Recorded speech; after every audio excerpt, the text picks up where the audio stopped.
webale kubanga okyekuumidde ku mukutu ogwa Red Zone TV yonna gy'osinzira okubanga gy'otulabira kyokola kya mutawana nga bulijjo nyongera okujjukiza gwatanaba kubanga osubscribing antikkirira wansi awo olaba ekigambo subscribe kikwateko kwata kadeka notification obeere nga ate tomisinga nsonga yonna. Olunaku olwaleero programu ebadde nnene nnyo era onkakasa oba otambudde naffe byonna obiwulidde. Kakati wabaddewo ebigambo bingi nnyo ebyogeddwa. Robert Kyagulanyi Ssentamu ayogedde ebyo ebigambo tubikuwadde.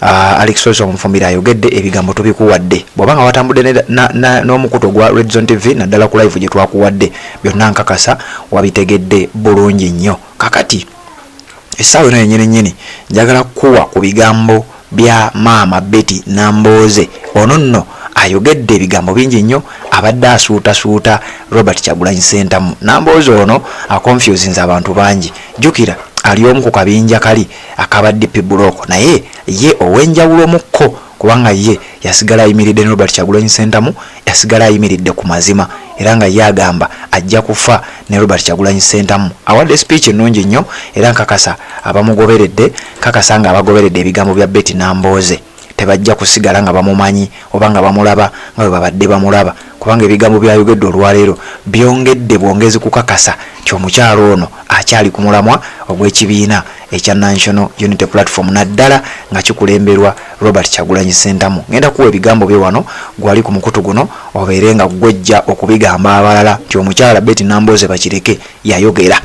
Ebyo nga sinaba kubanga mbikutuusaako njagala okutegeeza amusiimye ng'oggyeko ekyokuba nti aleese ttiimu n'agiyingiza mu kibiina kya NUP abajje mukono eyo wabula amuwadde n'amakula amuwadde embuzi amuwadde enkota z'amatooke n'ebirabo ebirala bye siyinza kumanya oba bye tutayinza kumanya ffe wano naye kansooke nkuwa ebigambo bya Betty Nambooze bakireke. Jjukira bangi bamusimbako essira nga bagamba ti ffe gwe tulabanga ayinza n'okubanga asikira Mathias Mpuuga ku kyokubeera Deputy President ow'omu Buganda. Kati kansooke nkuwa ebigambo bye obiwulirize nzije tubeere nga ate tweyongerayo. Red Zone TV kwoli webale kubanga okyagoberera.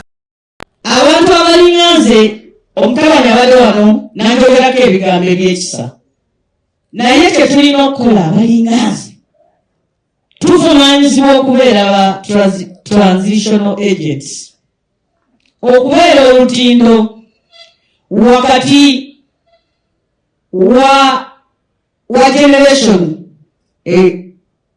egenda kati okumaliriza omulimu gwe twatandika ate naffe era ogwo omulimu tuli beetegefu okugukola. Nange nsanyuka nnyo okulaba ng'abantu ababeeranga nga baana bato nga bavubuka nga bawuliriza nga twogera kakati bakutte omumuli bakulembedde. Lumu nabadde njogera wano eri abantu abajja wano okusoma mu akademi ne mbagamba nti kyeneewunya ku Kyagulanyi alinga nga mudduka lire n'akulaba ng'oleeta akati naye ng'olinga akeerewa n'addukako emabega fuuti 10 n'akunonaku n'omukwasa akati ate n'ayiriba n'adduka 10 ekijje ng'addukiddeko ne fuuti z'emmeka 10.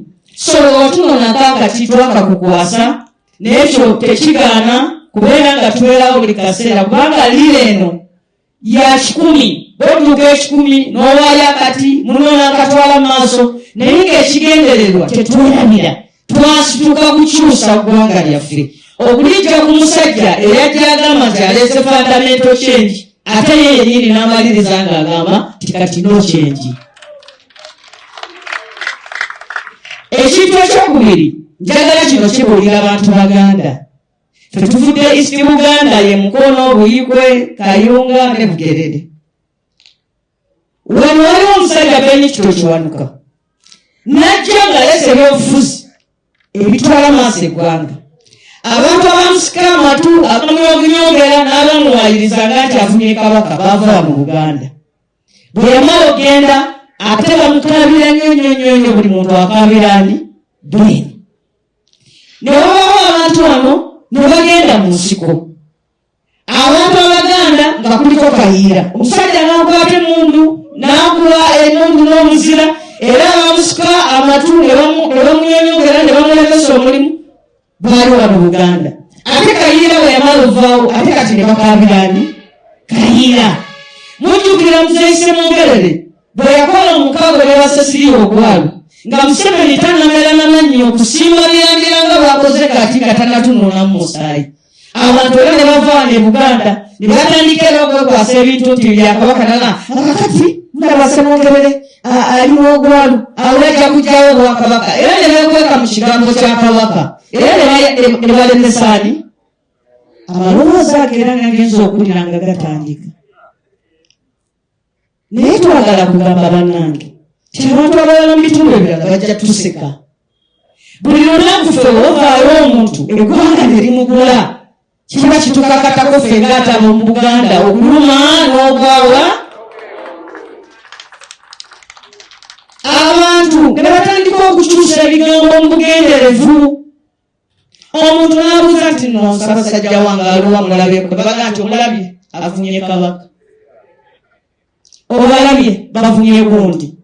Naye omulundi guno ekirungi bakikola ku Beni Kiwanuka bajjajjaffe ne babalaba. Ne bakikola ku Kayiira bakitaffe ne babalaba. Kaati batandise okitandikiriza ku Kyagulanyi mwe temukkiriza. Tewali omuntu mulala ayinza kubanga asinga ffe wano okwagala Obuganda. Singa tekwaliko waayo kwaffe abantu abamu senga kakati Katikkiro aliko bamukubako kaki. Naye ku buno obululu obukubwa bubbwa mulowooza Oweekitiibwa yali wamudde Bambi teyali esinge nawo obululi awo. Singa kati bagamba mbu Katikkiro ate wa kibiina gundi.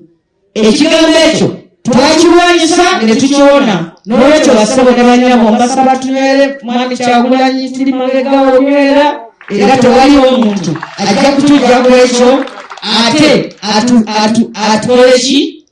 Kabaka waffe tumwagala, Obuganda tuwagala. N'olwekyo Oweekitiibwa Pulezidenti abantu b'emikono batandise okwewandiisa mu lunaku lumu kaadi ne zigwawo era abantu baagala kutulyamu maaso. Tusaba sekuriteriyeeti yangu yekaani endala abo bonna buli omu ali awo buli akulaba gamba kaadi ya Nuupu ndijjawa kubanga kaadi ya Nuupu yalekeddawo okuba kaadi y'ekibiina n'efuuka ndagamuntu. Bigambo bya Honorable Betty Nambooze sigenda kubyongerezaako. Nkakasa nga byayogedde obifunye bulungi nnyo. Red Zone TV kwoli webale kubanga okyagoberera yonna gy'osinziira okubeera nga gy'otulabira ate naba kubanga osubscribinga sijja kkowa kusaba okujjukiza mpoza ate n'okutegeeza nti kkirira wansawo olaba ekigambo subscribe kikwateko kwata kadeka notification osubscribinge ojja kuba tomisinga nsonga yonna. Banne mbasaba mugende mu comment section teekayo obubaka tubuulire osinzirawo kubanga ogoberera ensonga zino ate nayo tubeere nga tukikwasaganyizaayo ddala bulungi nnyo kubanga gy'okoma okulikinga gy'okoma okuteekako message yo genda oteeke comment section ogibeere ng'ogifuula busy gy'okoma okuteekayo obubaka ensonga gy'ekoma okutambula gy'okoma okulayikinga ensonga gy'ekoma okutambula. So nja kukusaba tukikole tubeere nga tutambuza message etuuke we tulowooza nti weesaana okubanga etuuka. Red Zone TV kwoli webale kubanga okyagoberera mwenna abakikola mbeebaza kuba mbalaba mu comment section imbeerayo ne mbalaba abakomentinga mwenna mwebale kubanga mutambula naffe ate twebaza kubanga tukyalina mu okumala ebbanga lino lyonna tuwuliziganye mu updates eziddako.